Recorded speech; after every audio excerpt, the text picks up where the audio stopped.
The Texans lose another game, dropping to 3-5, and this is getting ugly. Texans fans, look away.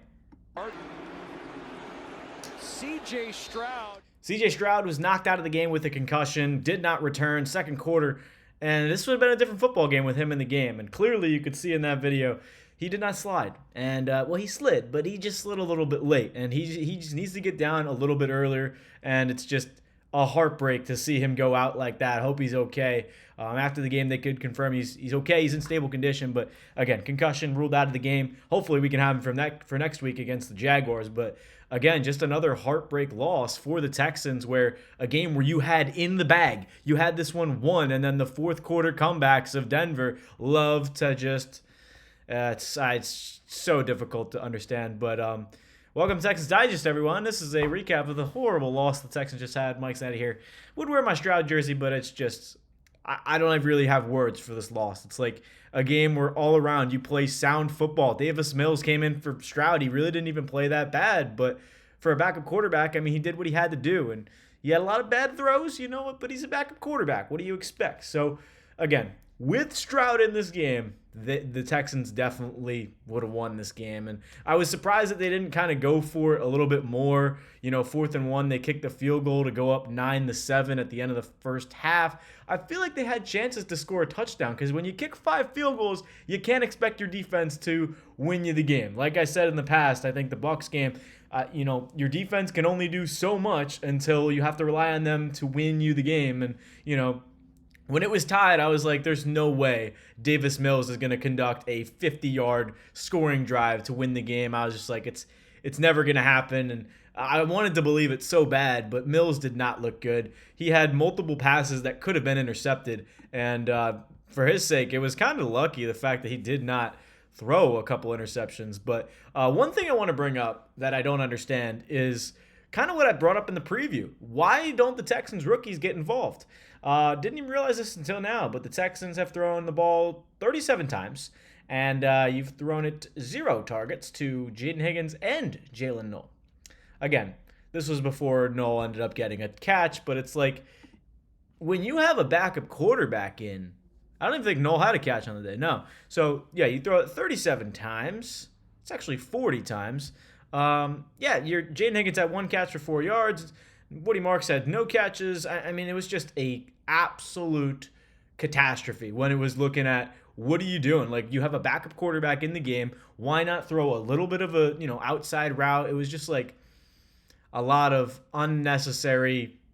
I mean, play calling wasn't bad, but it's like, when you have a quarterback of Davis Mills, you got to know how to utilize him. And, he's not a bad backup. I could see why the Bengals wanted him, but I mean, it's just, honestly, I could be mad at the team. I'm just a little bit shocked that they lost that game. Up 15-7 for most of the game. Broncos walk down the field. They have a touchdown drive to R.J. Harvey with how much time was left? They had, 12 minutes left in the game, and the Texans couldn't score any points. And then they walk it off on a last-second field goal. Again, like the Texans had 35 minutes of possession. More total yards, more passing yards.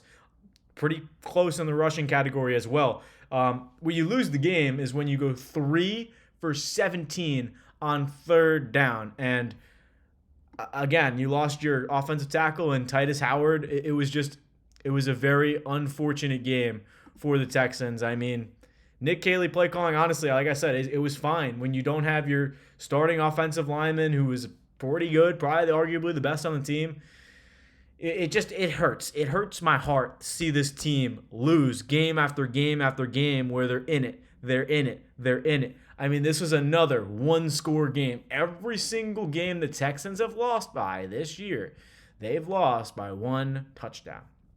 It has not been close. 14-9 against the Rams. Lost by 5. 2019, you lose by 1. You lose by 7 to the Jaguars. You lose by 8 to the Seahawks. You lose by 3 to the Broncos. I mean, that is 5 losses now, all by 1 score. And it's like you could easily be 8-0. You could be 8-0, but that's just how the NFL goes. Sometimes you win some, you lose some. I mean, this one would have been great to get back on track.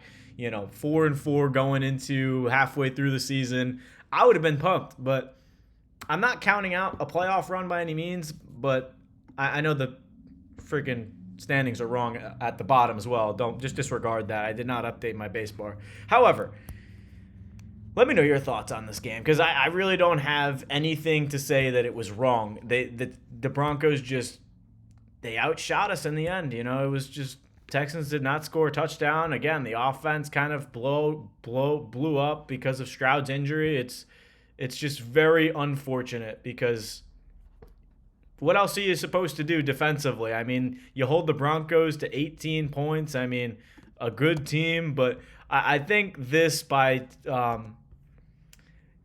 this is just kind of summing it up for me pretty perfectly. But we'll put this on the screen for everyone. And honestly, I don't have words, but we'll just read it for you. Terrible loss.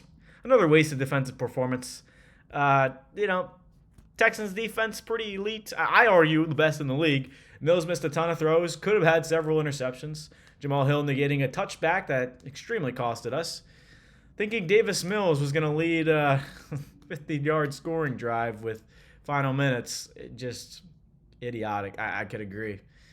Again, Nick Caley remains the worst short yardage play caller. Again, they got stuffed on 4th and goal on the first drive of the game. They took off almost 10 minutes on the clock. You score that touchdown, you almost walk away with it in the end. And again, we were 1 touchdown away, 1 field goal away. Kaimi Fairbairn did miss a field goal, but at the same time, I don't blame that on him, because he hit 5 of 6.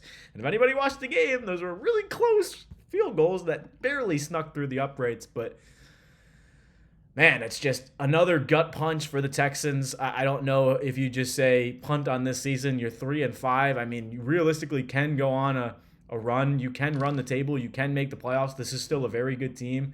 If Stroud, I don't want to blame that hit on Stroud, because it was a very dirty hit. You know he's a quarterback. You know he's going to slide.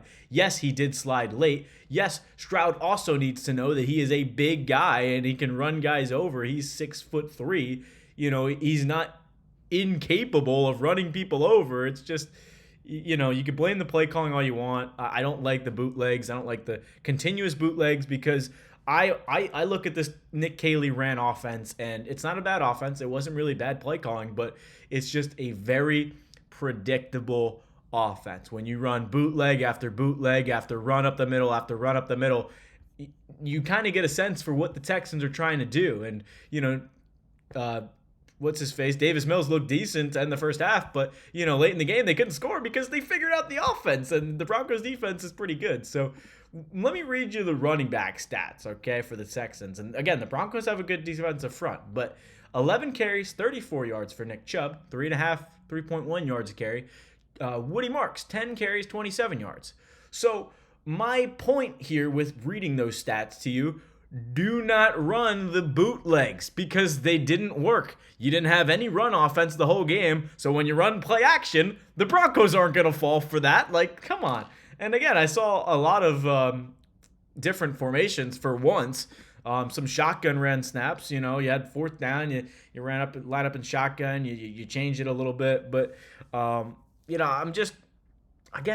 a loss of words. It's just like, this is not a game they should have lost. And again, previewing the game, I expected everything to go this way. I expected it to be low scoring. I expected the offense to struggle. The Broncos have a good defense. I expected our defense to show up. And again, you lose in the final minutes, in the waning seconds, on a game-winning field goal. Again, I don't blame the defense at all. I don't even blame the offense, because Stroud got hurt. But again, a game where you kind of had one, and a game that I thought we were kind of going to steal from the Broncos, because we had Davis Mills in the whole game. When we were up 15-7, I was like, one more score would put it out of reach, and the Texans just couldn't score. So, again, gut-wrenching loss in my perspective. I really wish I had more emotion. It's just like, you watch the game, you just, man, what a loss. I don't have words. I'm sorry. It's just really, really tough, because this is a win that they should have had, and Texans could have put back. I mean, they still could make the playoffs. It could put him back on the map. But yeah, let me know your thoughts in the comments. This was just a wild game overall. Broncos, credit to them. They won the game. They didn't really deserve the win, but they pulled through it. Another 4th quarter comeback for them, and they're 5-2 in 1-score games this year. So they're just the better overall team. So Texans lose another one. tough loss for them. But this has been Mike Zanetti recapping the Texans game. It was rough. But let me know your thoughts. As always, subscribe to the channel if you're new. Texans Digest, we'll see you in the next episode. Peace out.